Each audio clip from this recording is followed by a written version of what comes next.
Welcome to Luca and Miguel. Enjoy the video.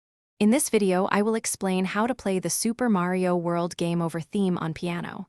This iconic, short melody is a fantastic piece for pianists of all levels to learn.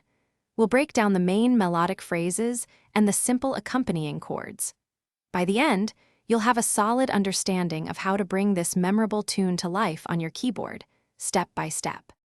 Let's start by dissecting the melody. This theme is usually played in a minor key, like C minor, giving it its distinctive, slightly sad feel. The tempo is quite slow, often around 60 beats per minute, allowing each note to resonate. You'll notice the melody frequently uses descending chromatic lines. Remember to practice the right hand's melody on its own until it feels comfortable. Now, let's look at the left hand's role. It primarily provides simple, supporting chords that complement the right hand's melody. You'll often encounter minor triads and diminished chords, which contribute to the theme's overall atmosphere. The key is to ensure smooth transitions between these chords.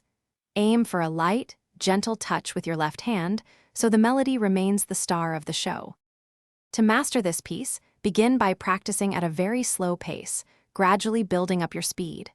Dynamics are crucial. Vary your touch to convey the theme's slightly melancholic mood. A metronome will be your best friend for maintaining a steady, consistent rhythm throughout. Finally, listen to the original Super Mario World Game Over theme for inspiration and to capture its authentic feel. Thanks for watching and please subscribe. It's the best investment you'll ever make.